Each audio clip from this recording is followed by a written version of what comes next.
A'udzubillahi samil alim minasyaitonir rajim. Bismillahirrahmanirrahim. Alhamdulillah, alhamdulillah, alhamdulillah. Summa alhamdulillah. Terima kasih kepada Puan Pengerusi, Puan Hajah Azmiah,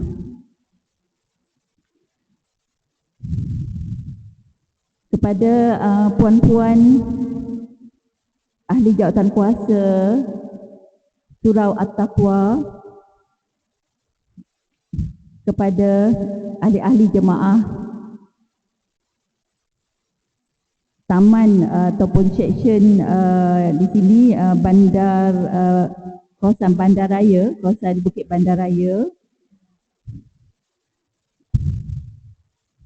kepada sahabat-sahabat, kepada jiran-jiran ya, kita hampir jiranlah juga ya, jiran-jiran, kepada sahabat-sahabat bakal jannah. Assalamualaikum warahmatullahi wabarakatuh. Dan selamat bertemu kita untuk sekian kali yang keberapa dah, yang kali yang ketiga insya-Allah. Marilah kita bersama-sama berpagi-pagian dengan sedikit zikir. Asbahna ala fitratil Islam wa ala kalimatil ikhlas wa ala dini nabiyyina Muhammadin sallallahu alaihi wasallam wa ala millati abina Ibrahim hanifa musliman wa ma kana minal musyrikin. Berpagi-pagi kita di atas fitratil Islam dengan kalimatil ikhlas dan ke atas junjungan kita Nabi Muhammad sallallahu alaihi wasallam yang membawa agama kebenaran, agama yang hak, dan di atas millah, iaitu daripada awal Nabi kita, bapa kita, Nabi kita Sayyidina Ibrahim, yang menjalankan tugas sebagai bapa kita di dalam solat kita membaca tentang Nabi Muhammad, tentang Nabi Ibrahim ya, sebagai hanifah muslimah ya, yang membawa kita kepada agama yang lurus, memperjuangkan agama Islam, muslimah berserah diri, kita bersama-sama berserah diri kepada Allah, wa ma kana minal musyriki, dan kita tidaklah termasuk di dalam golongan orang-orang yang musyrik. Allahumma zidna ilman warzuqna fahman. Rabbi shrah li sadri wa yassir li amri wahlul 'uqdatam min lisani yafqahu qawli. Okay, alhamdulillah, syukur buat kali yang keberapa ini kita diberi tajuk tentang klinik Al-Fatihah ya. Dan kita harap yang lepas ya, iaitu tentang takbiratul ihram ya.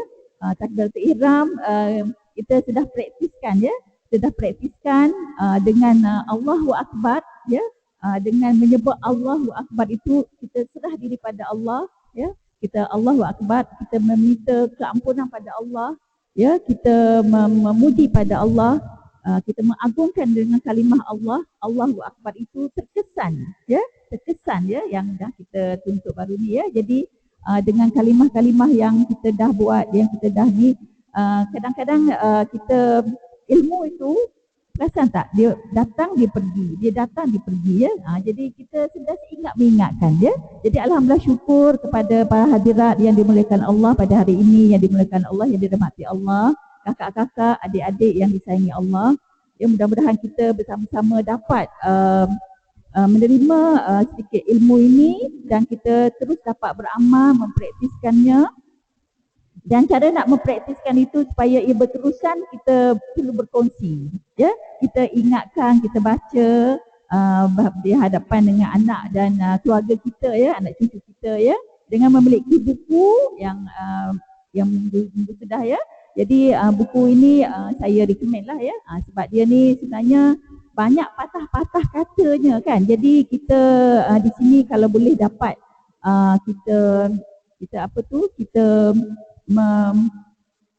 kita operate ya, ataupun kita membuka, kita maknanya kita bukan sekadar kita menyemak sikit-sikit ya, maknanya kita berulang kali kita menyemak dan kita mengolahkannya dan masukkan dalam adunan kehidupan kita seharian kita, di mana dalam kita solat kita, dalam mana kita mengerjakan ibadah, kita ada dorongan cebisan ilmu daripada buku ini kita masukkan dalam hati kita. Sebagaimana kita membaca Al-Quran, ya, my time Al-Quran tu kan. Jadi kita ayat-ayat Quran itu kita masuk dalam diri kita kan. Jadi bermula dengan Al-Fatihah, kejap lagi kita akan sebutkan dengan Al-Fatihah, ya. Jadi dah banyak dah ayat tu, dah habis dah Al-Baqarah, surah Al-Baqarah, ya. Jadi dalam surah Al-Baqarah tu berapa petikan ayat yang boleh kita jadikan makanan rohani kita, ya. Kita menjadikan dia tu kan. Ada tak ayat yang terkesan, ya? Saya nak kunci juga ayat terkesan kan. Jadi selama ni tujuan hidup kita kan, saya menggunakan dengan wa ma khalaqtul jinna wal insa illa liya'budun, ya. Surah Az-Zukhruf. Kemudian bila kita mentelaah dengan tadabbur dengan Al-Baqarah ini, ada ayat-ayat itu membuatkan kita ni rasa macam diberi satu suntikan halus dan kita rasa ada kesedapannya. Bila kita beribadah, kita bersama dengan Allah itu ada ya ayuhan nas u'budu rabbakumul ladzi khalaqakum. Jadi ayat itu ayat 20 surah Al-Baqarah. Jadi bila kita sujud, bila kita berdiri, kita rukuk, kita sujud tu, kita rasa ayat itu dalam diri kita. Jadi saya nak bawa lah ayat-ayat mana kan, supaya dalam solat kita ni kita guna pakai, ya, kita menjadi sebagai satu suntikan lah dalam iman kita. Jadi mungkin puan-puan yang dikasihi Allah ada ayat yang lain kan. Jadi bolehlah berkongsi juga. Jadi saya ada beberapa ayat lah yang rasa. Dan mungkin lagi satu ayat tu bila kita bersedekah kan, kita tidak mengungkit. Jadi sentiasa ingat kan, yang lepas-lepas tu ada tak kita kata, ada tak kecil hati, betul kan? Jadi itulah dia beberapa perkara yang menjadikan pedoman, ya, panduan. Baiklah, kita mulakanlah sedikit dengan penyucian jiwa, ya. Saya sukakan dengan menyebut nama-nama Allah ini, Asmaul Husna, sebelum kita nak pergi kepada klinik Al-Fatihah, ya.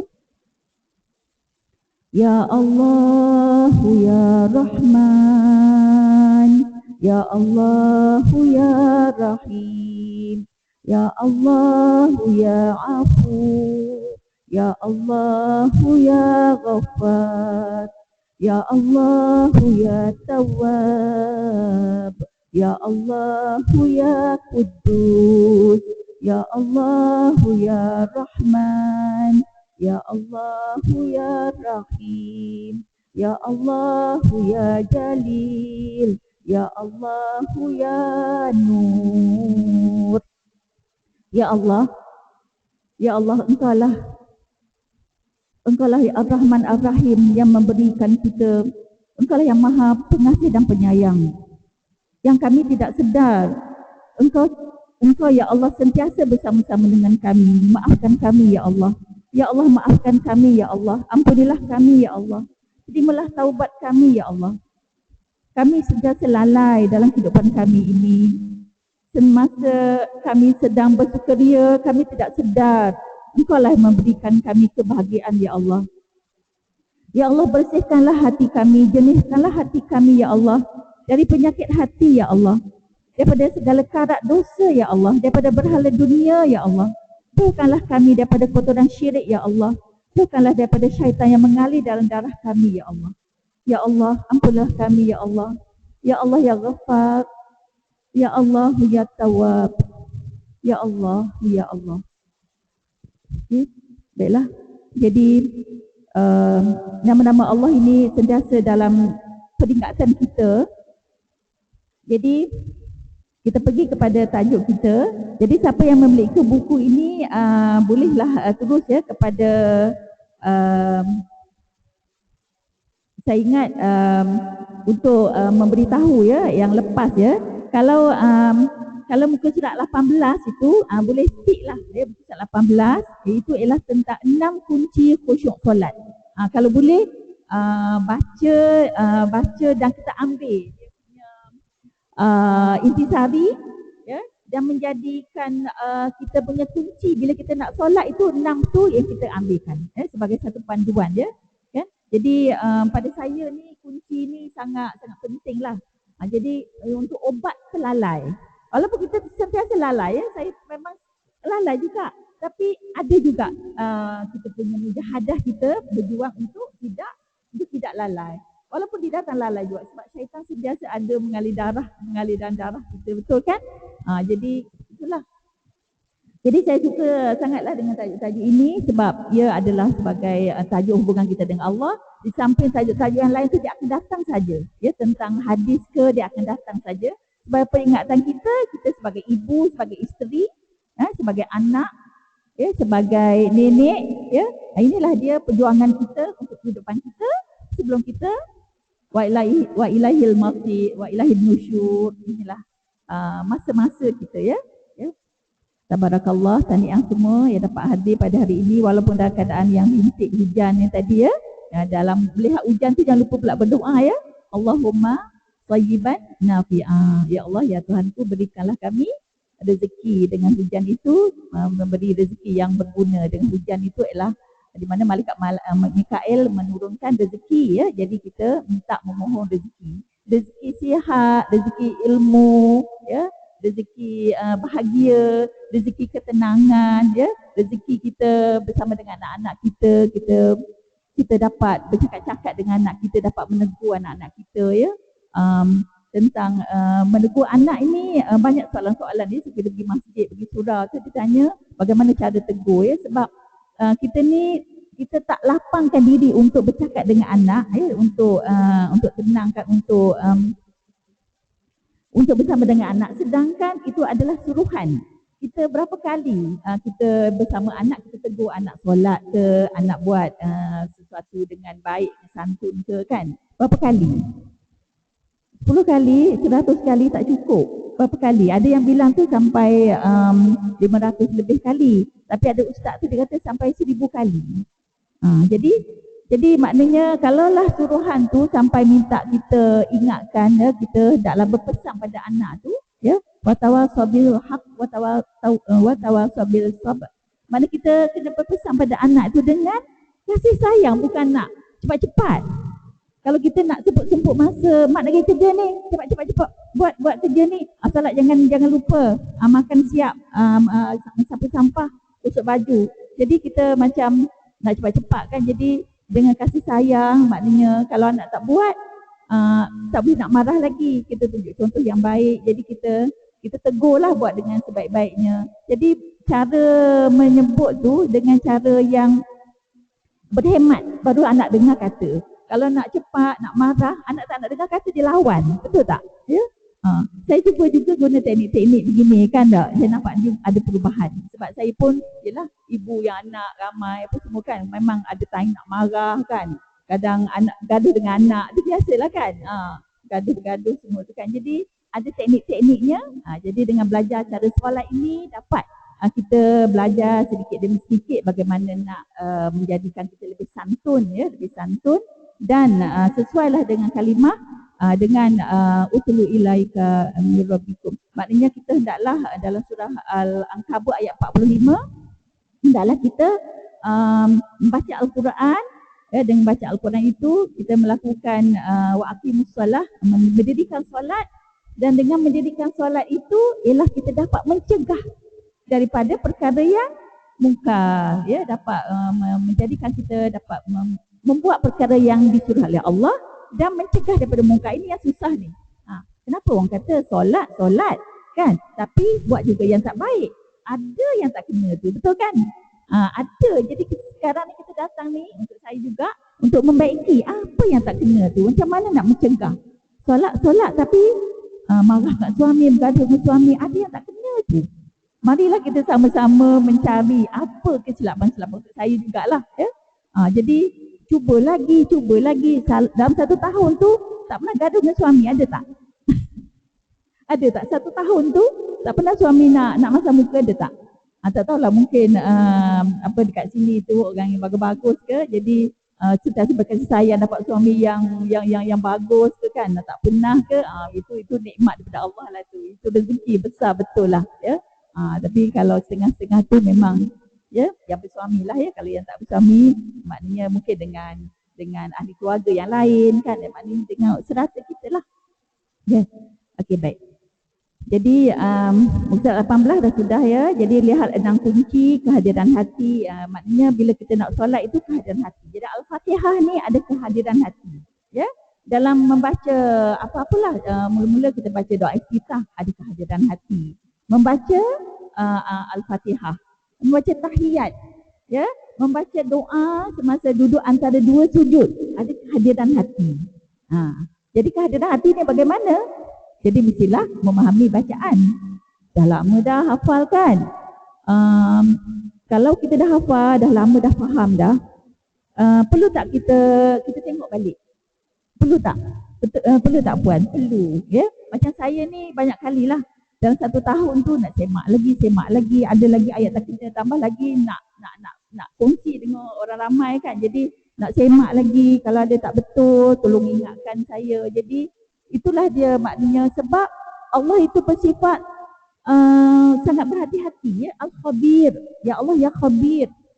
Sangat berhati-hati. Bila kita di akhirat kelak, Allah akan buat saat jawab dengan kita dalam keadaan yang satu yang kita tak ingat, tak sedar dah. Sebab bukan mulut yang bercakap, tapi anggota badan kita yang bercakap. Dia mulut kena tutup ya. Jadi ini kan. Jadi macam-macam ya. Jadi Allah tu ya Al-Khabir. Dia sangat hati-hati. Sikit-sikit lintasan hati. Walaupun lintasan hati itu maknanya tidak dikira sebagai dosa. Tapi lintasan hati telah membuatkan kita ni bergerak kan. Jadi nak kena jaga dalam hati kita juga.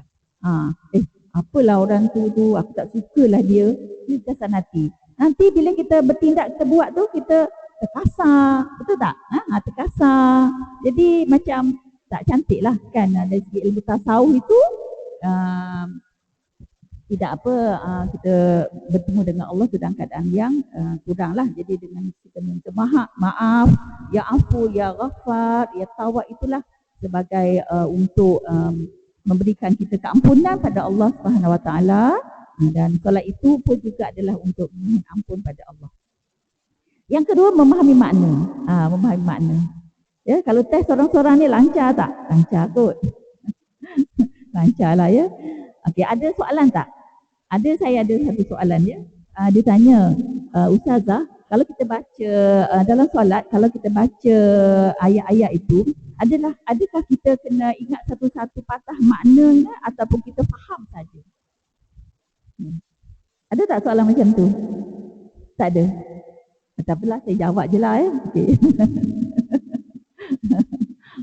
Ada tak nak tanya macam tu? Sebab ada yang bertanya lah kan. Ya puan? Ada soalan macam tu kan. Jadi nak faham sekaligus ke nak tengok makna-makna satu-satu lafaz-lafaz. Kan? Jadi kalau secara mudahnya, kalau misalnya untuk orang yang baru belajar tu, kita cakap lah peringkat pertama tu faham je lah kan. Kemudian kali kedua lagi, kali ketiga lagi, bertemu lagi, kita dah faham setiap maknanya, faham. Nak tingkatkan lagi. Lafaz lah pula. Lafaz. Ya, untuk peringkat seterusnya untuk lafaz. Jadi sebenarnya dalam satu hadis menyatakan bahawa Allah amat suka kepada yang bila dibaca ayat-ayat Allah semasa dalam solat itu bukan setakat memahami, tapi mengerti, membawa erti setiap lafaz.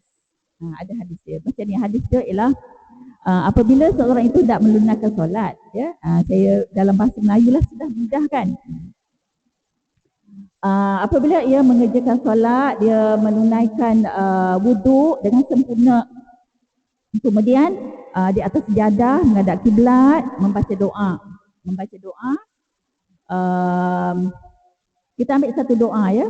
Doa membaca 10 kali subhanallah, alhamdulillah, wala ilaha illallah, wallahu akbar, astagfirullah. 10 kali. Ya, kita ambil doa. Doa ni adalah daripada kitab Al-Azkar Imam Nawawi. di mana pembantu Rasulullah yang duduk bersama dengan Rasulullah sejak semasa dengan Siti Khadijah lagi daripada Mekah sampai ke Madinah, Ummu, saya lupa nama dia, ada dalam kitab ya. Jadi wahai Rasulullah, tunjukkanlah aku bagaimana cara solat yang baik, ya, solat yang khusyuk. Jadi Rasulullah menasihatkannya sebelum solat membaca kalimah-kalimah ini 10 kali. Sampai ayat yang lain lah. Dia membaca 3 kul dan sebagainya kan. Kita ambil yang ni Al-Azkar ni. Dan kemudian menghadap Allah, Allahu Akbar, ya. Semasa dia dalam solat itu, maka segala dosa di atas kepala ni dan segala dosa juga ada di atas bahu ni. Ya, dan dia membaca Al-Fatihah, membaca surah, dan Allahu Akbar membaca dengan khusyuk lah, dengan lafaz lah, kan? Dengan memahami lafaz, demi lafaz. Kemudian Allahu Akbar apabila hamba-hambaku itu berrukuk, maka segala dosanya itu akan jatuh. Dia akan jatuh berderai, maknanya jatuh dengan cara kesempurnaan tadi. Hadis sahih ya. Kemudian Allahu Akbar lagi, dan apabila dia sujud juga, maka segala dosa-dosanya di atas kepala dan di atas bahunya itu jatuh. Ya, itulah dia. Jadi itulah dikatakan bila kita solat itu segala dosa-dosa itu akan dihapus, iaitu dosa-dosa kecil kita. Ya. Jadi dan selepas Assalamualaikum warahmatullahi wabarakatuh, kita istighfar pula, kan? Lepas tu kita minta pula mohon maaf pula kepada Allah. Allah ini adalah sunat, sunat, ya. Kemudian baru kita istighfar pula 3 kali. Jangan lupa istighfar, sama ada nak istighfar penuh ke ataupun nak separuh ke. Astagfirullahalazim, astagfirullah, itu pendeklah kan. Astagfirullahalazim. Kemudian panjang pula, Astagfirullahalazim, alladzi la ilaha illa huwal hayyul qayyum wa atubu ilaihi. Nak penuh lah. Macam salam jugalah. 10 markah ke, 20 markah ke, 30 markah. Faham kan? Ini saya.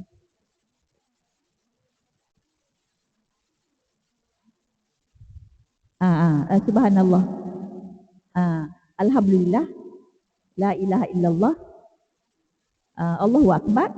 Astagfirullah. Jadi apabila Nabi mengajar untuk menyebut amalan membaca zikir ini, maka Allah ada interaksi dengan Nabi. Jadi semua yang kita sebutkan subhanallah walhamdulillah wala ilaha illallah itu adalah untuk hamba-Ku. Kita memuji untuk hamba-Ku, dan astagfirullah itu adalah untukku. Jadi kita berinteraksi dengan Allah, kita bermunajat dengan Allah, kita minta istighfar pada Allah, itu adalah untukku. Jadi ada Allah memberi reaksi, ya. Jadi mudah nak amalkan kan? Cuma kadang-kadang lupa je kan. Jadi ya Allah, mintalah aku ni tidak lupa kan. Kita mintalah, ingatlah aku ya. Jadi kita nak mengajar kita ni supaya kita tak lupa ni bagaimana? Nantilah lepas dia ada cari ciri-ciri dia kan. Kita ciri dia nak lambat pula nanti kan. Dah pukul 9 dah. Yang ketiga, mentakzimkan Allah. Ya, mentakzimkan Allah tu kita ingatlah. Kunci dah, kita nak pakai kunci dia. Ya, kunci ya. Membesarkan Allah, ya, membesarkan Allah ya. Jadi maknanya mentakzimkan Allah itu muka surat 19 itu ialah nanti kalau kita nak dapatkan lagi lebih ilmu lagi, kita duduk senyap-senyap seorang-seorang, kita baca lagi muka surat 18, 19, 20 ni kan, supaya kita lebih lagi. Ya, sebab masa pendek sejam lebih ni tak cukup sebenarnya kan. Tak cukup ya. Jadi kita kena mentadbihkan lagi, kita kena bongkarkan lagi rahsia-rahsia Al-Fatihah, rahsia-rahsia solat ya. So, masa solat saya pun dah tak banyak dah. Sekali lagi kan. Jadi kita nak bersama dengan Allah, kita nak bersama dengan ketauhidan Allah itu, kita kena teroka lagi ilmu tu ya, kena banyakkan lagi. InsyaAllah dah ada buku kitab ni, mudahlah mentakzimkan Allah. Saya ambil satu contoh ya, takzimkan Allah itu adalah bila Allahu Akbar. Ya, Allahu Akbar itu kita membesarkan Allah. Jadi kalimah itu tu kalimah yang berkat, kita gunakan otak kanan ya. Otak kanan tu memang membukakan kita ni rasa kebesaran Allah itu. Biar kita rasa kehebatan Allah itu, penciptaan Allah itu 7 lapis langit, 7 lapis bumi, 7 lautan, 7 gunung ganang. Kebesaran Allah itu. Allahu Akbar. Kita ni tak ada benda, hamba Allah saja kita rasa. Allahu Akbar ya. Itu ada lagi lah kalimah-kalimah yang lain lagi di mana kita hendaklah rasa kehinaan kita dan kekendelan kita diri sendiri kita ya. Baik, yang keempat tu rasa gerun dan takut ya. Rasa gerun dan takut, kemudian mengharapkan pada Allah lah. Daripada ayat-ayat Al-Quran itu hendaklah kita khaufan wa tama'ah, kita mengharapkan pada Allah, kita takut ya. Kita tak tahu lagi macam mana kita ni kan. Kita doakan nak mati kalau boleh hari Jumaat kan. Hari Jumaat kita doalah, kita minta. Dan amalan kita tu kita teruskanlah dengan amalan-amalan yang zikir-zikir Allah, nak dekatkan diri kita pada Allah kan. Mengharapkan. Kemudian ayat-ayat surah As-Sajdah tu kita baca, hari Jumaat kita baca subuh kan. Kita tengok maksud dia. Cuba lihat ayat 15 surah As-Sajdah. Tengok dia punya maksud dia, meaning dia kan. Jadi kita tengok tu kan. Okeylah, nanti kalau baca ayat kan pendek pula masa kan. Jadi saya suka sangatlah khaufan wa tama'ah tu. Yad'una rabbahum ya. Yad'una rabbahum khaufan wa tama'ah wa mimma razaqnahum yunfiqun. Okey, jadi hendaklah kita merasa berdoa pada Allah, pada Tuhan kita dengan rasa yang takut. Rasa takut kita solat ni, mana dia kena rasa kita takut. Mintalah Allah itu menerima amalan kita. Rabbana taqabbal minna. Kemudian kita rasa mengharapkan, takut mengharapkan itu. Jadi dengan itu kita tak ada sombong diri, ya, tak ada sombong diri ya. Wahum la yastakbiru, dan mereka itu adalah tidak menyombongkan diri.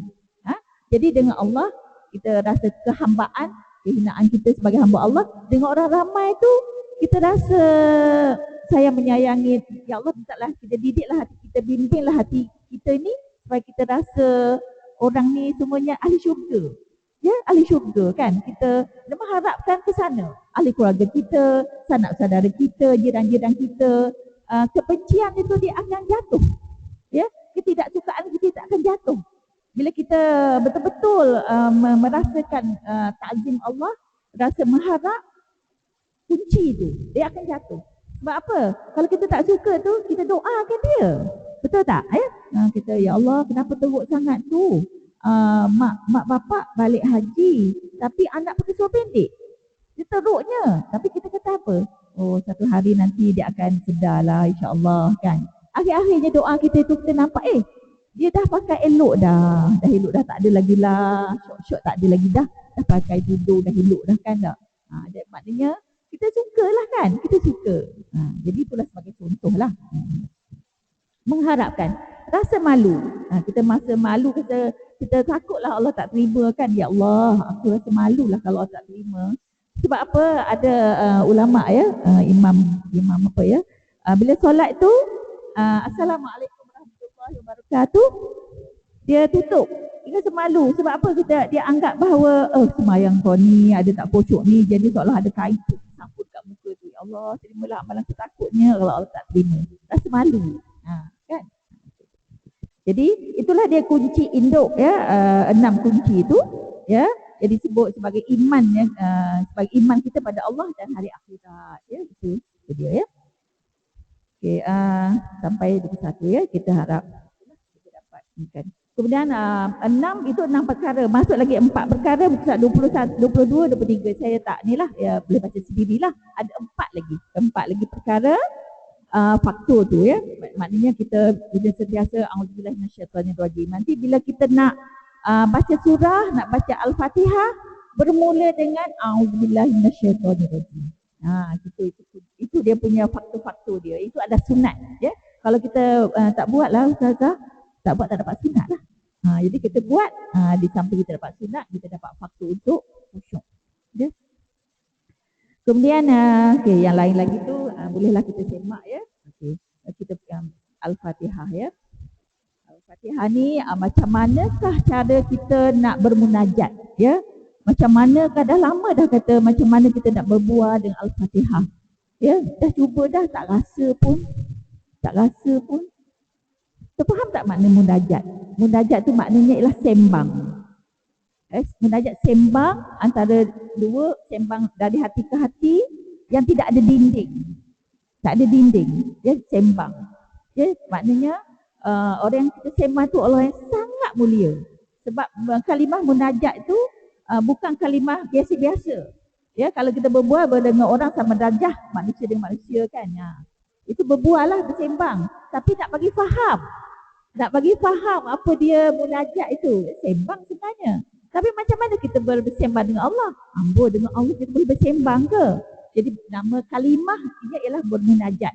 Jadi nak faham, bermunajat maknanya kita berbual-bual itu, bermunajat bermakna kita berbual dengan Allah. Dalam solat itu kita berbual, baca-baca Al-Fatihah nanti kejap lagi ni.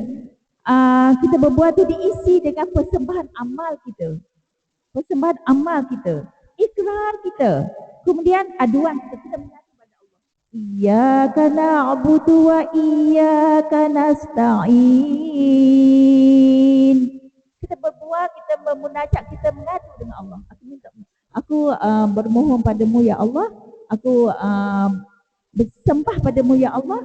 Dan aku memohon pertolongan padamu. Nasta'in. Ya, nasta'in tu. Mohon pertolongan. Jadi kita mengadulah. Ya Allah, tolonglah aku ya Allah. Ya Allah, ya Tuhanku ya Allah. Aku ada masalah ya Allah. Tenangkanlah fikiranku ya Allah. Ada kalimah-kalimah sedikit dalam diri kita tu kita minta mohon pada Allah. Dan kita tekan kita punya jantung kita ni. Antara pusat dengan dada, pusat dengan atas ni yang kita Iyyaka na'budu wa iyyaka nasta'in.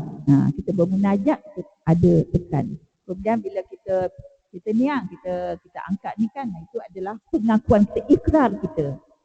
Dalam solat kita ni, setiap gerak-gerik kita tu ada makna, ada maksud. Ya. Jadi kalau kita lihat falsafah macam mana pembinaan iman menggunakan otak kanan, ya, memang tak cukup lah dengan masa yang pendek macam ni, ya. Memang kita rasa segiar juga lah, maknanya kita nak sentiasa dipantulkan, nak sentiasa disuluhkan dengan kalimah-kalimah, dengan pesanan-pesanan ini. Ya? Jadi kita berbual, kita mengadu, kita memuji. Sami Allahu liman hamidah. Kita memuji, kan? Memuji. Kemudian kita memohon ampun pada Allah. Allah maghfirli. Kita memohon petunjuk. Ihdinas siratal mustaqim. Memohon petunjuk pada Allah. Dan kita mohon bimbingan pada Allah. Dan kita doa kepada Allah. Ya, iaitu siratal ladzina an'amta alaihim. Kita minta doa pada Allah dalam solat itu supaya kita ini diberikan jalan, diberikan panduan jalan dan kita dimasukkan ke dalam golongan orang yang diberi nikmat oleh Allah. An'amta alaihim berapa? Dalam kumpulan 4. Yang pertama ialah supaya kita masukkan dalam golongan para nabi. Yang kedua ialah para siddiqin, para syuhada dan para solehin. Ada dalam ni nanti, ya. Dalam kitab ni ada nanti, ya. Jadi itu dulu kita nak fahamkan munajat, ya. Jadi bila kita nak solat, ya, kita bermunajat. Ya Allah, berikanlah aku macam mana rasa nikmat orang-orang alim bermunajat, ya Allah. Kan macam mana kita. Jadi 5 kali sehari semalam, solat sunat lagi. Jadi kenapa orang kalau dah jatuh cinta pada solat, dia duduk lama-lama dalam bilik, mak nak solat, nenek nak solat. Dululah masa saya kecil-kecil dulu kan, kita tengok kan orang solat kan, lamanya solat. Betul tak? Sekarang kita dah berusia dah kan, 60-70 siri kan. Ada 70 siri dah ni? Tak ada? Tak ada, ya? Ada 60 siri lah, ya, 60-an, ya. Jadi kita dah masuk dalam kumpulan atuk-atuk kita dulu kan, lamanya solat. Buat apa tu? Solat. Tok Wan solat, lamanya solat. Sebab apa? Kita nak minta duit dengan dia, dapat duit, nak balik rumah dah, jumpa tok kan, dia bagi duit kan. Tunggulah dia dekat luar rumah. Dapat 20 sen, 40 sen pun seronok kan. Itulah kita ingat kita masa kita kecil dulu kan, lamanya solat. Sejam. Dalam bilik kita minta dalam bilik tu, Tok Wan buat apa tu dekat dalam bilik tu? Ada Quran, ada apa? Ada tasbih. Tasbih bukan satu, banyak tasbih. Ada warna hitam, warna putih, macam-macam color kan. Ada hak yang 100, yang panjang, ada yang 33, yang pendek. Jadi kita nak tirulah yang baik kan. Saya dilahirkan di Terengganu, di Kampung Paloh. Kampung Paloh, tahu Tok Ku Paloh kan? Jadi saya kebetulan lah nak cerita sikit kan. Kemudian ada seorang tu masih hidup lagi berusia 102 tahun. Jadi saya berniat nak ziarah dia lah. Saya tak tahulah ada hubungan keluarga ke tidak. Jadi saya nak cakap nak balik kampung nanti nak jumpa dengan dia. Dia hantar gambar. Saya dah hantar gambar kepada Mubaligah dah. Dan rasa macam nak pergi jumpa lah kan. Jadi apa amalan-amalan dia? Dia tidak nyanyuk, tidak nyanyuk 102 tahun. Dia masih lagi comel perempuan. Perempuan dia. Ada nama dia panjang nama dia sebab dia mewarisi dia punya nama-nama daripada alim ulama lah. Kemudian orang-orang daripada Yaman daripada sini datang melawat dia. Dia tahu susuk galur apa amalan tok panggil tok apa amalan tok. Jadi amalan tu biasalah maknanya sentiasa berzikir, tahajud, baca al-Quran dan solat-solat sunat dan sentiasa berpuasa jadi kita pun bertekadlah kan bertekadlah ide amalan-amalan. Kalau kita diberikan usia panjang dah tak ada kerja dah tak buat dah kan jadi kita dengan Allah jadi itu contohlah contoh. Nanti kalau Liza nak nanti saya ada nombor telefon Liza saya boleh hantarlah Kak Liza tu kan gambar Tok Wan tu macam mana apa yang dia buat Baiklah kita pergi kepada muka surat 36 36 masuklah kita kepada tajuk lamanya tajuk berapa minit baru nak masuk tajuk ni umul kitab saya tak boleh baca lah nanti panjang pula masa Hendaklah kita mulakan dengan ta'awuz A'udzubillahi minasyaitonirrajim. Jadi aku minta berlindung daripada syaitan yang kena rejam. Kita mulakan dalam Al-Fatihah kita. Kita semayang 2 minit Kalau dulu 2 minit, 3 minit kita tambah lanjutlah lagi 5 minit Jadi kita nak rasa kesedapan tu. Jadi maknanya kita baca A'udzubillah tu dengan tertib dengan tertib kita minta dengan Al-Fatihah. Jadi insan yang menunaikan solat meneruskan solatnya dengan meminta perlindungan pada Allah daripada syaitan yang direjam Itu kena tip lah satu tip yang kita kemudian baca surah pula baca surah pun Al-Fatihah juga. Adakah ia untuk rakaat yang pertama saja? Tidak. Setiap rakaat Al-Fatihah membaca A'udzubillahi minasyaitonirrajim. Dan bila kita baca itu kita ingat aku minta berlindung daripada syaitan yang kena rejam. Bersama dengan meaning maksudnya. Dia lekat dia. Jadi kalau laju-laju tak boleh lah. Jadi A'udzubillahi minasyaitonirrajim. Tapi kalau nak sembahyang bersama dengan berjemaah, kalau imam tu nak laju, itu waspadalah. Sebab bukan maksudnya waspada macam mana. Maknanya kita kena beringat. Kita dengan siapa kita solat, suami pun nak pergi kerja kan. Jadi dia baca pun tak panjang sangat. Jadi masa bila nak panjang semasa solat sunat. Kita nak bersedap-sedapan, kita guna bahasa sedap lah tak apa Okay. Lepas tu waktu sunat, panjang sikit. Jadi waktu yang untuk sembahyang bila solat fardu, kalau suami pergi ke masjid surau tu, kita seorang lah. Dengan anak-anak, kadang anak tak kita panjang. Mak baca panjang lah, pernah juga anak saya komplain. Boleh kita bercerita sikit dah. Itulah kaedah kat belakang tu, mama baca tu sampai peluh-peluh. Baca doa lah kan, peluh. Lepas tu saya macam kesian pula kata berpeluh-peluh. Pasal kipas kan, kata dah. Sebab kita waktu berdoa tu kita dengan Allah kan dia panjang sikit kan. Baca surah tu ada masa-masa lah juga kan. Kalau kita nak pergi kerja kita pilih ayat pendek sikit kan. Jadi kita beringat lah orang belakang kita ni siapa kan. Makmum kita nak cepat ke nak lambat. Dia nak cepat pergi kerja kita baca surah panjang. Mana boleh. Tak boleh kan. Jadi okey baik. Muka surat 39. Okey ada satu tip yang diberi selain daripada saya kata tadi yang 10 subhanallah alhamdulillah tu.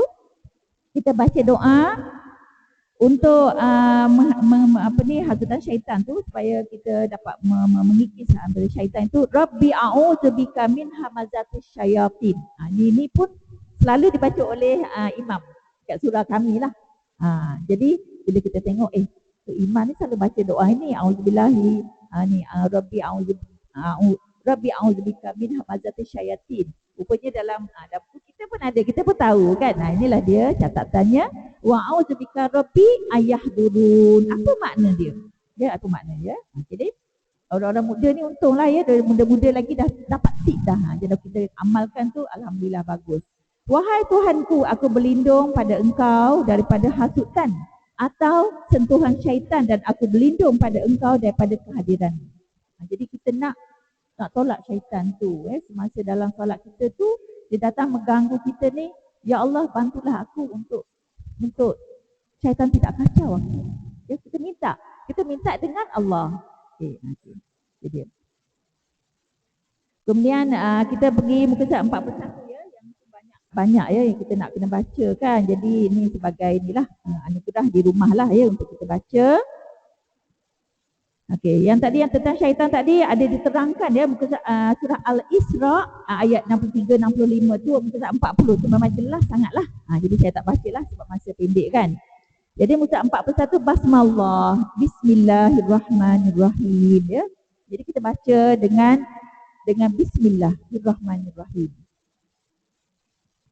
Panjang lebar jugalah kalau misalnya nak ceritakan dengan bismillahirrahmanirrahim. Klinik Al-Fatihah ni sama ada tajwid ke ataupun maksud dia, lafaz dia. Jadi sebab dia merangkum besar, jadi saya ambil sebahagian lah ya. Kalau dari segi tajwid, tentang tajuk klinik bismillah ini, saya nak ingatkan ialah dia mengandungi 14 syaddah. Jadi apabila kita membaca, jangan lupa syadah-syadah itu dengan cara yang betul lah. Ya, kalau nanti apa masuk klinik tu saya nakkan lah. Jadi muka 36 kalau kita tengok kan, kita bilang ada berapa syadah, ada 14 ya. Jadi saya tunjukkan Bismillahirrahmanirrahim tu ada 2 syadah. Jadi kita tak boleh Bismillahirrahmanirrahim. Lesen je salah, batal. Ya.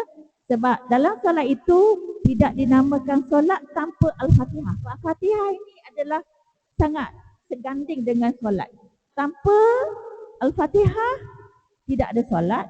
La solatu la Fatihah tu bi salatillah. Dia hadis tu memang ada beberapa hadis tu menerangkan tentang Fatihah ini tak boleh ditinggalkan.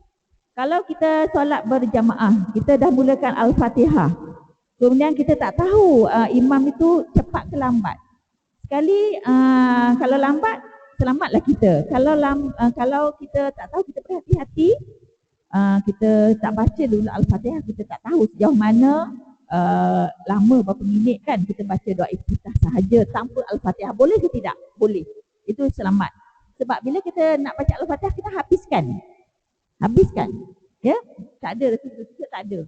Rokok tak ada, nak tambah tak ada. Jadi habiskan.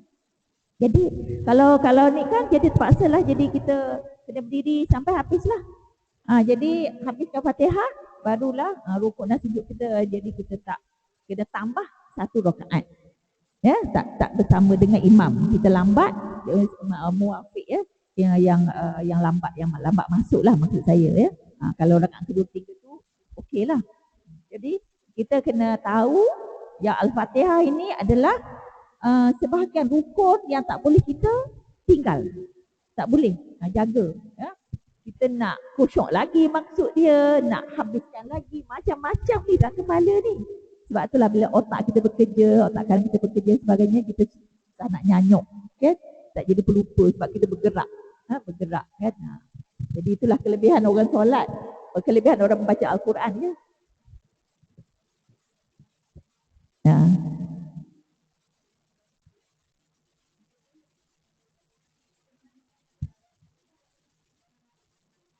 Tak sah. Jadi kena habiskan Fatihah. Jadi saya dah semak dah banyak kitab-kitab tu, dia kena habiskan. Melainkan dia boleh baca laju. Dia boleh baca laju sampailah waladhdallin amin. Jadi imam rokok, kita sempat rokok. Kita sempat rokok sama imam, kita dapat 1 rakaat. Tak payah nak tambah. Jadi kalau misalnya ada orang kan dia nak baca dengan apalah, dengan betul-betul, lepas tu dah rokok, dia tak sempat nak rokok sama imam. Jadi tak ada rakaat lah. Jadi duduk diri je, dia nak kita nak saya beriman sebab nak dapat 27 kali ganda. Kalau nak ikut cara kita je tak dapatlah gandaan 27 kali ganda.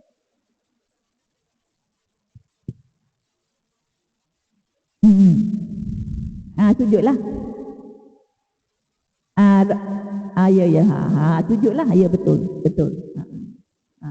Al-Fatihah. Bila kita jumpa orang yang dekat belakang-belakang tu kan, dia diri lama je kan. Orang dah rokok, dia tak rokok lagi kan. Sebab dia nak betulkan Fatihah dia. Sebab dia tak sempat lagi kan. Jadi tak apalah. Biar dia betulkan dulu, baru dia sujud. Tak sempat lah. Dia diri. Tambah rakaat lagi satu.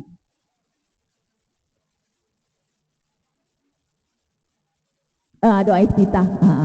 Sebab kita tak tahu bila dia tu. Baca doa iftitah. Allahu akbaru kabira walhamdulillah. Dapatlah satu rakaat. Ya, betul. Tak ada Fatihah. Sebab kita lambat. Kita muwafiq. Dengan syarat kita muwafiq lah. Ya, kalau kita tak muwafiq tak boleh buat macam tu. Sebab Fatihah kita baca. Ini saya.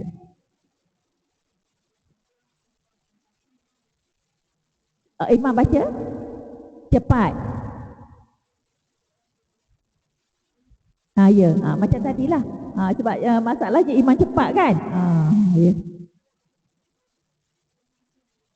Ya, kena habis Al-Fatihah. Kalau imam tu suami kan, kada dia rokok lama, selamatlah, alhamdulillah. Kan? Ya. Kalau cepat tak sempatlah. Kena habiskan juga. Jadi maknanya kita rakaat pertama lah. Rakaat yang pertama tu kita tak boleh nak complete. Jadi rakaat kedua tu kita tahulah ini imam ni baca laju kan. Jadi kita pun kenalah laju. Kita kena ada dua cara ya. Ini saya. Ya. Sebab sebenarnya kita tak tahu. Kita tak tahu baca doa iftitah. Macam kita berdiri dulu kan. Kat mana ni sampai mana ni. Kan kita ambil wuduk. Kita jalan-jalan kan, tak tahu kan, kita tak tahulah. Kalau kita baca Fatihah nak kena habiskan juga macam mana tak boleh, tak selamat. Tak tahu tak apa. Allahu akbar. Jadi tapi kalau kita tahu maknanya sempat baca Fatihah, kita baca Fatihah lah. Fatihah tu kena wajib baca sebenarnya. Sebab yang tak tahu tiba-tiba imam ni dah nak rokok dah ke? Dah nak rokok dah, nak baca Al-Fatihah. Tak boleh lah.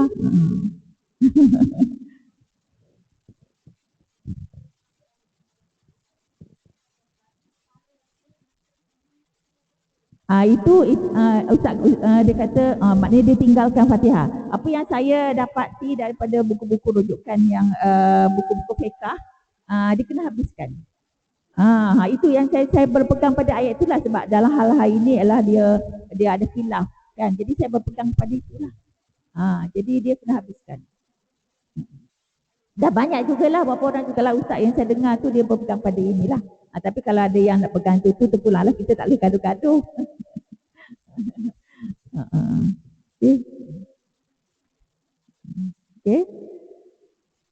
Okey, ada lagi?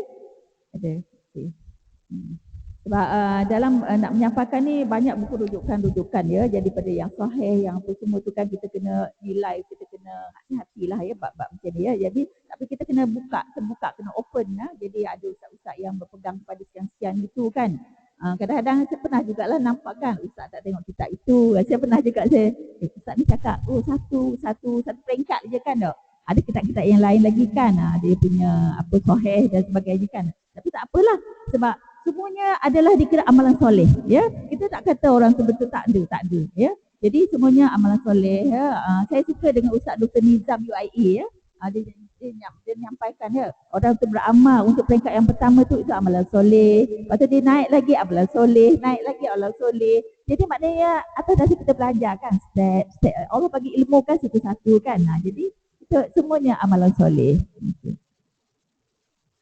Baiklah, kita pergi kepada yang tadi tu basmalah dah sudah dah. Basmalah. Okey. Jadi alhamdulillah pula ya. Okey. Yang tadi syadah tadi kan? Syadah. Oh ya Allah, maaflah. Syadah tu ada 13 ya. Jadi saya nak tekankan Alhamdulillahi Rabbil Alamin. Ada syadah tak? Rabbil, ada satu syadah. Jadi kena Rabbi. Dia tak boleh kata Rabbi. Rabbi saja tak. Rabbi saja tanpa ba dua salah. Jadi Rabbi, Rabbi. Jadi bibir kita ni tebalkan Rabbi. Kemudian Ar-Rahmanir-Rahim. Ada sabdu nir ya, nir, tapi dia tak boleh tebal kan. Dia bila gunnah, tapi dia ada sabdu. Jadi kita kena tahu dia tu, dia masukkan ni tu kepada ra. Jadi itu adalah kita kena bulatkan ya. Dalam fokus kita ada 14 syadah ni, kita bulatkan. Kita bulatkan, kita itu adalah syadah ada perkataan itu. Engkaulah yang maha pemurah, engkaulah yang maha penyayang. Jadi sabdu. Maliki yaumiddin. Middin itu kena tebalkan. Dah tu ada dua. Itu kena ingatkan.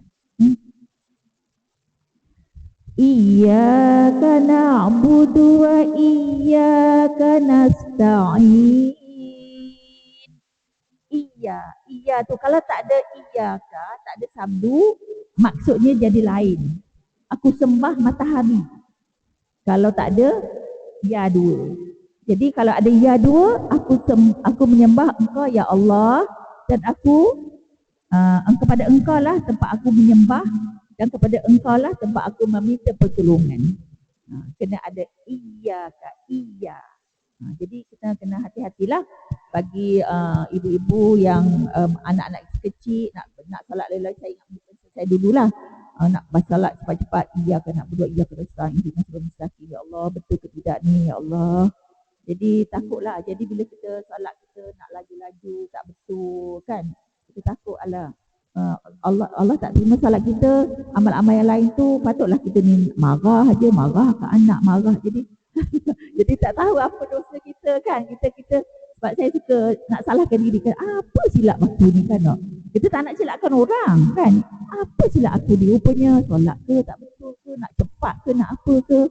Jadi kita sentiasa nak mencari ilmu, nak tambahkan ilmu, nak tingkatkan iman kan. Jadi dalam solat kita lah hubungan kita dengan Allah.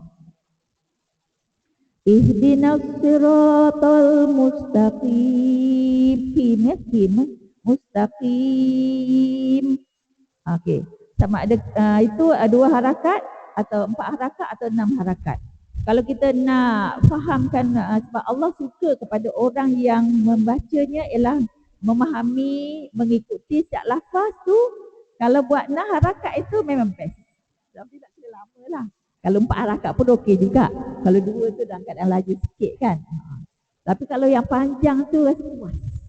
Dia puas ya. Sekali cubalah ya. Saya tak. Ya. Yang lepas-lepas lah yang akan datang kita minta ambil masa kan. Jadi atas tukar sejadah, mak nak naik sembahyang Zuhur. Jadi anak dah tahu dah berapa minit kan. Jadi mak ambil duduk pun dengan doa-doanya kan. Kemudian keluar dari bilik air, asyhadu alla ilaha illallah wa asyhadu anna muhammadar rasul. Kalau nak laju tu tak sempat nak baca kan. Jadi step tu ada dalam perkiraan kita kan. Yang senyum-senyum tu kan, maknanya dah tak sempat lah tu kan. Saya sendiri pun dulu tak sempat kan. Jadi saya nak beringatlah, ya Allah, nak fikirlah. Alhamdulillah Allah bagi lagi usia panjang ni, boleh lagi bernafas, boleh lagi beribadah ya Allah. Jadi nak masuk kubur ni nanti biarlah solat kita ni yang best lah. Kita nak cuba seberapa yang upayanya. Sebab kita sentiasa berjuang nak ingat kan. Dia datang dia pergi, dia datang dia pergi. Itulah sentiasa kita nak bermuhasabah diri kita kan. Kita memang banyak kurang ya, orang menyampaikan ni banyak kurang ya. Jadi bila ingat baca apa semua tu kan, cuba lagi sentiasa cuba kan. Cuba dah ingat kan.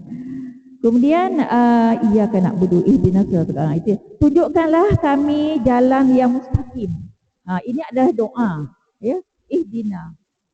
Nabi bila sebut ihdina tu dia tak tu tak kuat. Dia orang belakang dia dengar ihdinas siratal sebab Sebab dia rasa kebersamaan dengan Allah itu tunjuklah kami, bukan aku ya. Tunjuklah kami jalan yang lurus, jalan yang mustaqim, jalan yang benar ya. Jadi ihdinas siratal haq tu dia tak kuat sangat ya. Kemudian siratal. Okey. Siratal ladzina an'amta 'alaihim. Dia ayat tergantung sikitlah kan. Siratal ladzina an'am, iaitu jalan yang engkau beri nikmat ke atas mereka. Jadi bila kita kata an'amta 'alaihim, tergambar empat itu. Apa dia empat itu? Iaitu jalan yang engkau beri nikmat kepada orang-orang yang terdahulu daripada kami itu, iaitu jalan para nabi, para siddiqin, orang yang membenarkan agama di jalan Allah, membenarkan. Para syuhada, orang-orang yang memperjuangkan, mati syahid, orang berjuang di jalan Allah, menyampaikan dengan perjuangan yang sebenar-benar perjuangan. Dan as-salihin. Kita as-salihin lah kot, ya, dapat as-salihin kalau Allah terima kita as-salihin lah.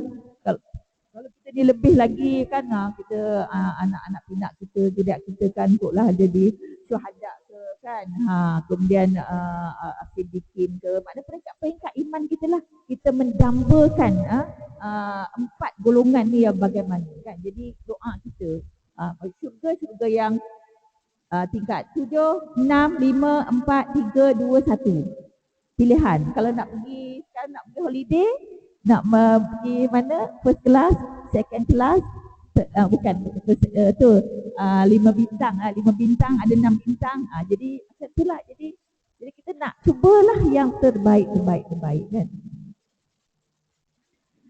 Okey. Kemudian alaihim ghairil maghdubi alaihim waladdallin.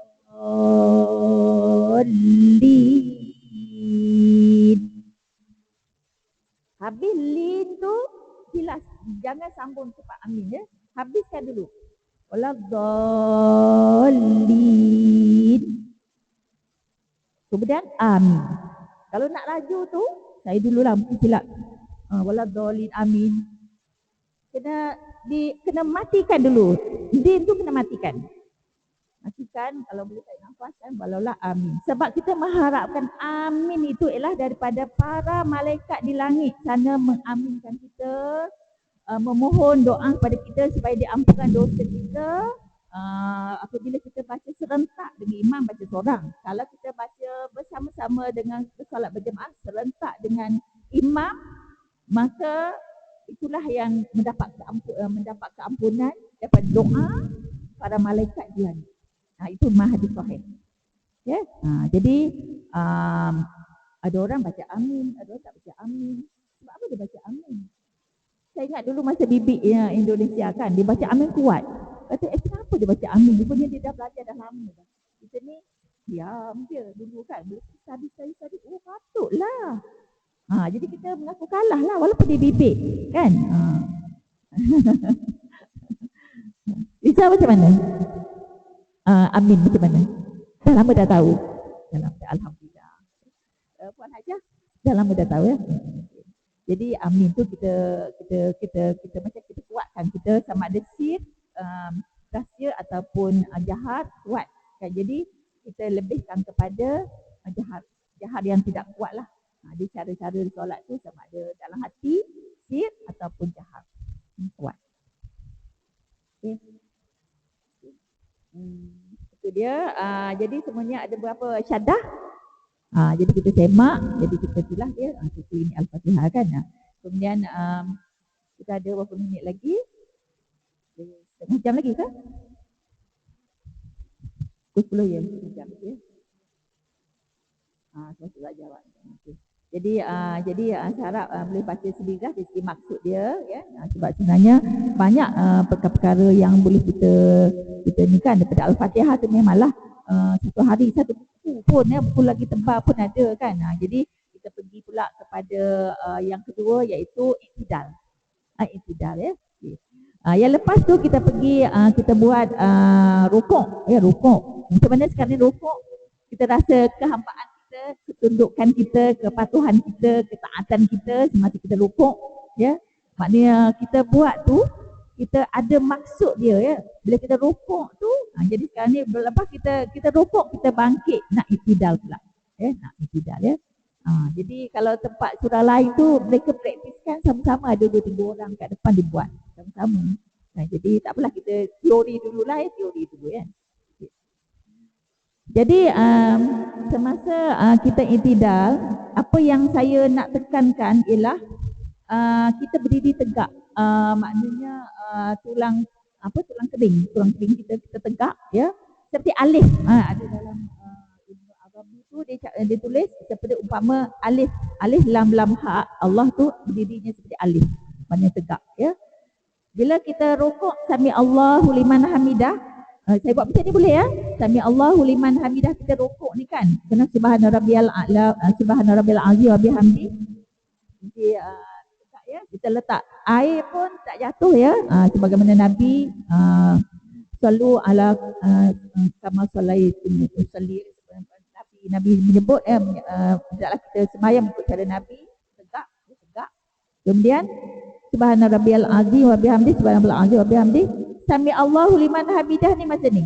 Sami Allahu liman hamidah. Itulah pergerakan kita semasa kita beralih daripada rukuk kepada diri. Alih, dan kita bentukkan badan kita sebagai jadi alih balik. Alih balik. Rabbana lakal hamd. Boleh juga Rabbana walakal hamd. Boleh dua-dua boleh. Ya? Rabbana lakal hamd. Rabbana walakal hamd. Dua-dua kita dengar kan? Itu habis. Okey. Kemudian nak tambah lagi tak? Satu lagi doa, kan? Hamdan kasiran thayyiban mubarakan fi. Okey. Hamdan kasiran thayyiban mubarakan fi. Apa maknanya? Ialah segala puji-pujian yang banyak. Hamdan tu puji-pujian yang banyak, kasiran yang banyak, thayyiban yang baik, thayyiban tu yang baik, mubarakan yang diberkati di dalamnya, kepada Allah. Ya, jadi bila kita tegap tu kita minta mohon. Sebab apa? Sebenarnya ini adalah berdasarkan kepada sebuah hadis di mana semasa Rasulullah sallallahu alaihi wasallam sembahyang berjemaah, Nabi mendengar ada seorang sahabatnya membaca doa ini. Sedangkan Nabi tak ajar. Dia membaca doa ini. Kemudian selepas Nabi habis solat, Nabi Muhammad sallallahu alaihi wasallam berpaling ke belakang. Siapakah yang membaca doa ini? Saya.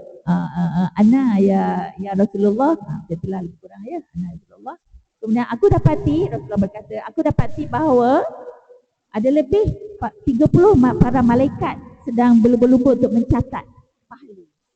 Jadi ia membenarkan doa ini dibaca semasa i'tidal ya, dan mendapat gandaan ganjaran yang banyak.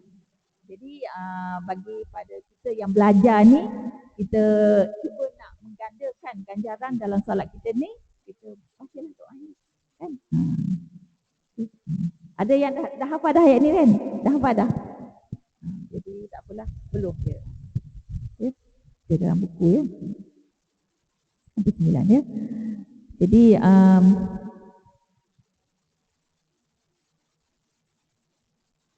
tulang kering ya.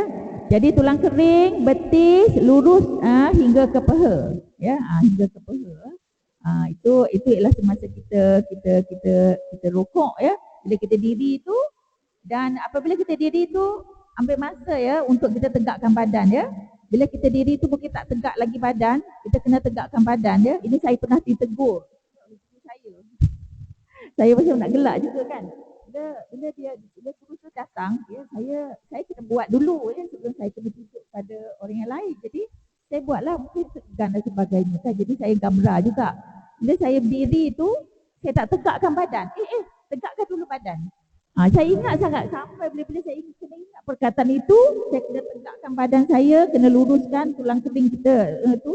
Tulang kering tu kena lurus, kena turun betul-betul seperti alif sebenarnya yang dikatakan Ibn Arabi.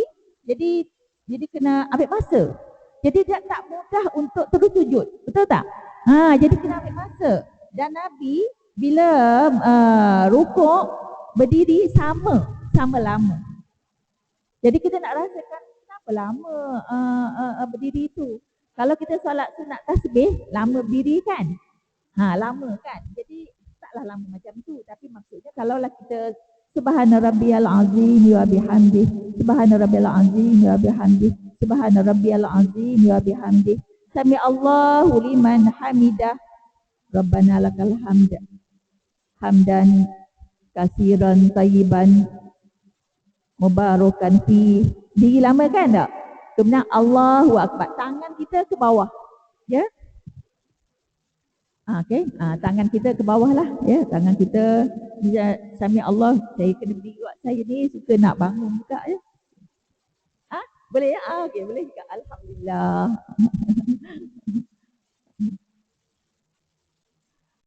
Okey, itidal ya. Macam mana nak itidal ya? Okey. Macam baca Fatihah dulu. Qul huwallah, qul huwallahu ahad, Allahus samad, lam yalid wa lam yulad wa lam yakul lahu kufuwan ahad. Allahu akbar. Okey, lurus ya. Lurus tu. Betul lah tangan tu. Okey, tangan lurus ke bawah betul dah tu. Jari dah betul. Memang betul lah. Memang praktis lah ni yang 2 minggu sudah ni betul praktis lah ni. Okey. Kemudian Subhana rabbiyal azim wa bihamdi. Ya, kita rasa kehambaan, kita rasa kepatuhan, ketaatan kita tu, kita rasa saya cuba ambil ayat ya ayyuhallazina amanu. Itulah ya ayyuhallazina tu, hendaklah kamu taat pada Allah Tuhan. Kita rasa ketaatan kita, kaki betul. Lepas tu sami Allah liman hamidah. Kita baca kuat sami Allah liman hamidah. Okey. Nanti saya nak tegur sikit ya. Sami Allahu liman hamidah, dah tu dekat bawah dah. Lagi sekali buat. Okey, Subhana rabbiyal azim wa bihamdi. Sami Allahu liman hamidah. Barulah. Rabbana. Tangan lurus ke bawah, ke tepi. Tangan jangan gerak-gerak. Ada orang kan gerak. Ya Allah, saya tengok. Bawa balik Mekah. Alah, macam sedapnya. Gerak-gerak. Okey. Jadi tangan lurus sebab kita ni sedang bermunajat kan. You baca doa. Sami Allah liman hamidah. Rabbana walakal hamd. Kat situlah. Kat situ yang gerak. Hamdan kasiran tayyiban mubarakan fi. Allahu akbar. Tak angkat tangan. Allahu akbar. Masya Allah. Inilah dia. Okey dah. Dah lulus lah. Ini iktidal. Okey. Terima kasih. Jadi, ya saya. Semayang atas kursi. Semayang atas kursi tu cuma dia berlainan sikit lah. Dia sebenarnya kalau nak ikutkan tunjuk solat atas kursi tu sebenarnya yang sebaik-baiknya ialah dia tu sakit apa. Dia tak boleh buat apa. Jadi guru yang mengajar pada saya lah begitu. Jadi tak sama antara seorang dengan seorang yang lain. Kita tak boleh tengok orang tu macam tu, kita ikut macam tu. Sedangkan kita sakit tak seberapa. Jadi kita sakit kita bagaimana? Kan? Jadi yang mana kita tak boleh buat. Kalau kita boleh sujud, sujudlah. Kan? Kalau kita tak boleh sujud, memang tak boleh sujud. Memang sakit sebab saya ada nak kata anak murid, maknanya belajar lah kan. Dia belajar. Saya dah lama dah semayang atas kerusi. Saya cerita sikit Okay. Lepas tu saya pergi masjid. Saya belajar dengan saya, ustazah dia kata. Lepas tu saya tengok dua-dua tu. Ustaz tu memang dia ingatkan. Kemudian dalam kitab saya ajar kitab Telaga Biru ya. Tebal jugalah saya habis solat. Kemudian ustaz tu kata sekian-sekian. Saya kata sekian-sekian. Lama-lama saya balik rumah saya berfikir. Lah saya cuba semayang berdiri. Rupanya boleh semayang diri macam biasa, sujud macam biasa. Lepas tu dia pun dah gembira dah boleh sembahyang berjemaah dengan anak-anak. Sebelum tu dia tak nak sembahyang berjemaah dengan anak-anak sebab jadi imam, kenapa pula kena duduk? Kata dia lah kan. Jadi kalau misalnya katalah memang dah doa betul, memang kena kena duduk. Jadi ada belajar je lah. Saya contohnya saya tengok Ustazah Aminah, saya tengok apa-apa orang yang lain lagi cara di solat ya. Jadi solatnya ialah kena duduk atas kursi lah ya. Tak tunjuk contoh. Kalau ikutkan macam nak sujud tak boleh ya. Jadi maknanya dia rukuk boleh bila nak sujud dia duduklah, duduk atas kursi lah, duduk atas kursi lepas tu dia sujud tu maknanya dia ke bawah kan, seolah-olah macam rasa kan, duduk atas kursi maknanya dia rasakan. Dalam satu kitab ada menyebut bahawa punggungnya adalah di atas, jadi maknanya dia turun ke bawah lagi, ke bawah, maknanya dia sampai ke bawah. Itu yang dikata dia disahkan ya.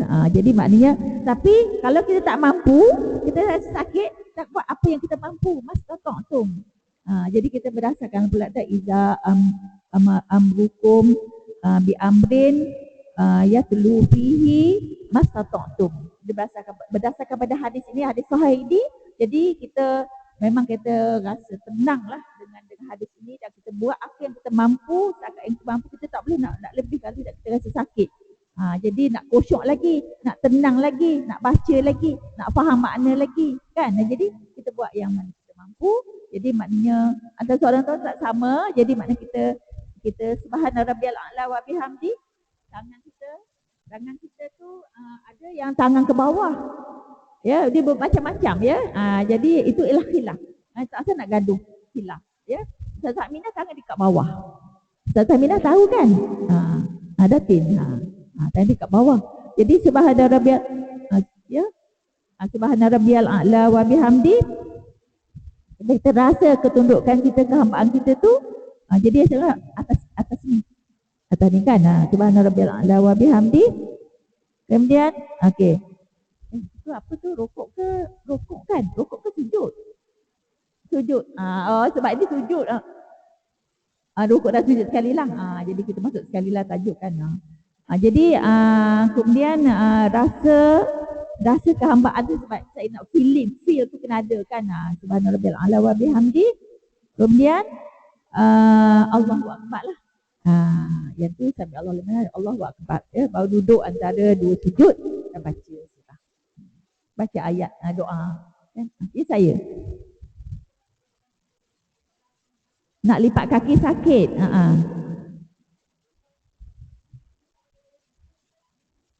Maknanya dia sujud dia boleh. Okey. Dia boleh sujud, lepas tu dia nak bangkit balik, dia nak lipat kaki tu, dia secara perlahan-lahan dia bangkit balik. Duduk atas kursi balik. Dia atas kursi balik sebab ialah ada masa dalam proses nak perjalanan darah itu dan sebagainya kan. Orang tak tahu kita sakit macam mana kan, nak terbalik kan. Kadang kena vertigo kan. Kita sakit-sakit berbagai-bagai kan. Jadi bila kita belajar, kita yang menghakimi diri kita. Kat mana kita nak, yang perlu kita buat. Jadi orang lain dia tak tahu kita, kemampuan kita, betul tak? Jadi itulah itu yang saya pegang. Mastata'tum.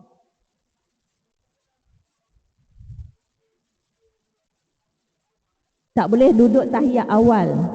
Duduk cara iftirash.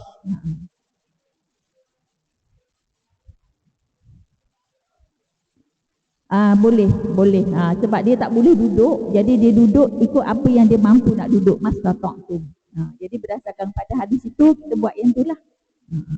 Jadi kita tengok kepelbagaian orang ramai di masjid di surau, cara dia duduk yang tak sama. Jadi kita andaikan dia tu sakit kaki lah kan. Jadi bagi orang yang badannya sihat walafiat tapi dia duduk tu tak betul, itu dia kena belajar. Jadi ada dua kumpulan. Jadi maknanya sebaik-baiknya ialah sallu kama ra'aitumuni usalli. Jadi yang datang ke surau masjid ni tak ramai nak belajar cara solat. Jadi sayanglah kan. Jadi siapa yang tak datang belajar, yang tu kita kena sampaikanlah.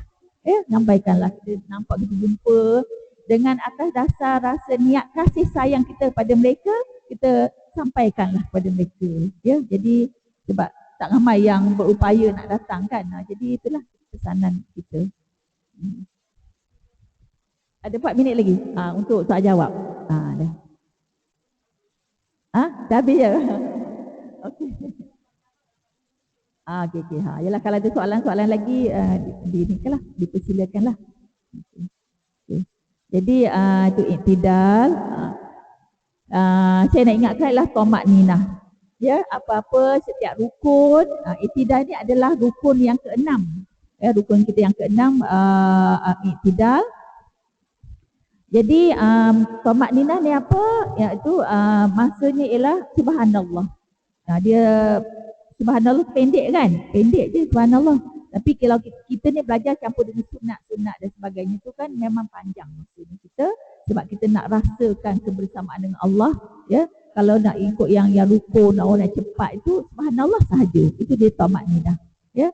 Kalau dalam mazhab yang lain, tomak ninah adalah sebagai satu rukun. Kalau tak ada tomak ninah tak sah solat.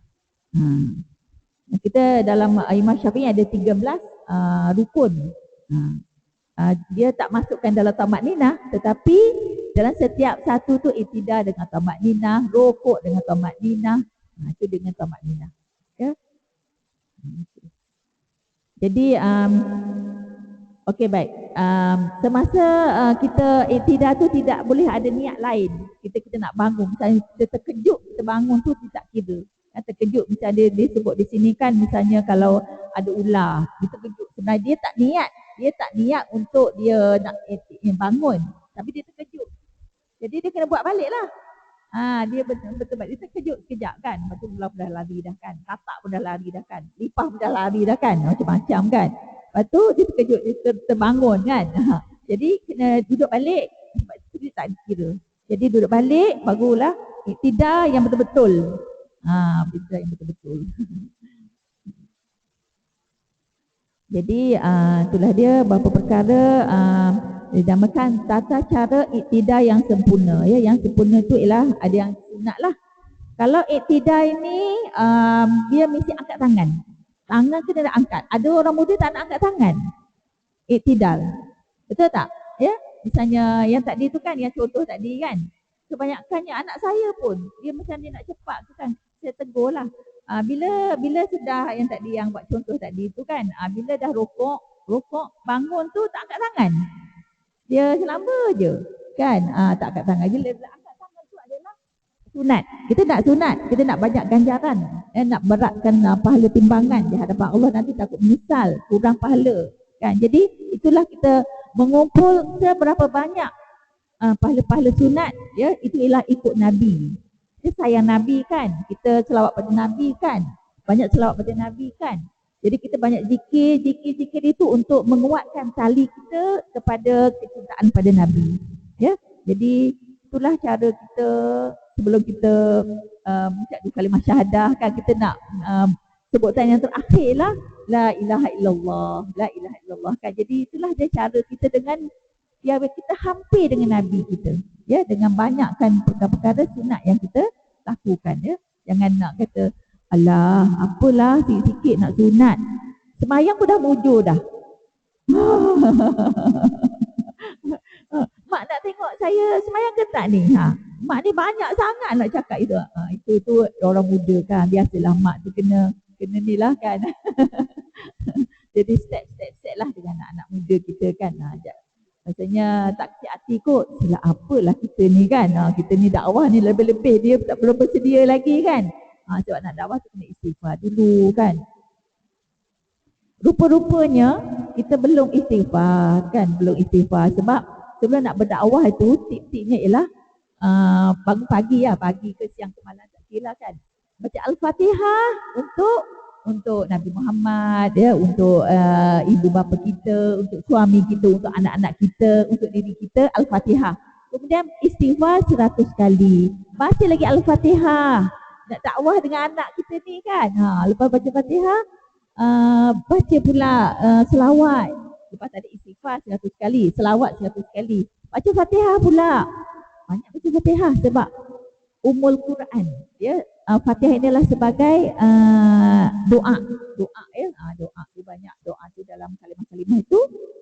Kemudian baca selawat, baca la ilaha illallah. Jadi tiga lah. Itu jadi amalan kita lah. Nak pujuk hati kita ni, nak berselawat, nak berzikir, nak dekatkan dengan Allah. Tapi apakah selawat apakah zikir yang membuatkan kita jadi amalan kita. Jadi kalau hari ni hari Ahad, apa zikir kita kalau ikut Imam Ghazali kalau hari ni ya hayyu ya qayyum 100 kali atau 1000 kali lah. Kalau yang lebih-lebih lagi itulah. Kalau yang satu hari nantilah kalau jadi macam Tok Faluh tadi kan duduk tak masak tak apa kan. Mungkin boleh duduk sedap sikit lah 1000 kali 10,000 kali kan. Kalau kita bergegas-gegas lagi ni, baca tengah jalan turun tangga boleh baca 10 kali, lepas tu dah lupa dah. Buat yang lain pula, bercakap dengan anak kan. Okay, jadi hari ini hari Ahad. Kemudian hari Isnin pula apa? La haula wala quwata illa billahi alil azim 100 kali sekurang-kurangnya. Kemudian hari Selasa pula istighfar. Selawat, hari Selasa selawat. Allahumma salli ala sayyidina Muhammad wa ala sayyidina Muhammad. Yang ringkas, yang pendek Allahumma salli ala Muhammad. Pendek. Allahumma salli ala Muhammad. Allahumma salli ala Muhammad. Kalau 100 kali saya dah pernah bilang 1 minit setengah. Sekejap je, 1 minit setengah je. Allahumma salli ala Muhammad, Allahumma salli ala Muhammad. Tasbih ke jari, yang sebaik-baiknya lah gunakan jari ya. 3 kali round. Allahumma salli ala Muhammad, Allahumma salli ala Muhammad. Kita ingat pada Nabi Muhammad ya. Kemudian hari apa pula? Hari Rabu istighfar 100 kali atau 1000 kali. Kemudian hari apa pula? Hari Khamis. Hari Khamis subhanallah wa bihamdih subhanallahil azim. Okey, kemudian hari Jumaat ya Allah ya Allah ya Allah. Ya Allah ya Allah 100 kali atau 1000 kali. Kemudian hari Sabtu pula la ilaha illallah la ilaha illallah ikut Imam Al-Ghazali ya. Jadi itu kalau kita boleh ingatlah 7 hari tu. Tapi kalau hari-hari tu yang saya sebutkan tadi Al-Fatihah, nak dakwah dengan anak, dengan suami dan sebagainya, kita minta dulu dengan Allah. Apa-apa yang kerja, kalau kita nak berpesan pada suami, pesan pada anak, kita ada benda nak cakap dengan suami tapi tak berani ni. Jadi dengan Allah dulu, itu namanya tawakal. Tawakal tu makna apa? Kita doa pada Allah, berdoa pada Allah, minta dulu dengan Allah, kemudian kita serah diri pada Allah dan kita berusaha. Itu makna tawakal. Kita dah minta, kita nak sesuatu, kita terus direct dengan dia tapi tak minta dengan Allah. Jadi tak comel lah. Tak kenalah, tak ada tawakal ya, betul kan? Tak ada tawakal. Yalah, masa dah habis. Okeylah. Jadi okeylah, itulah beberapa perkara yang baik tu daripada Allah, yang kurang tu daripada saya mohon maaf. Jadi alhamdulillah, syukur billahi taufiq wal hidayah. Wassalamualaikum warahmatullahi wabarakatuh. Dan banyakkan solat, hendaklah kita memperbanyakkan solat-solat kita, dan dengan Nabi Muhammad SAW kita banyak berselawat, dan dengan untuk diri sendiri kita banyak bertaubat ya. Terima kasih.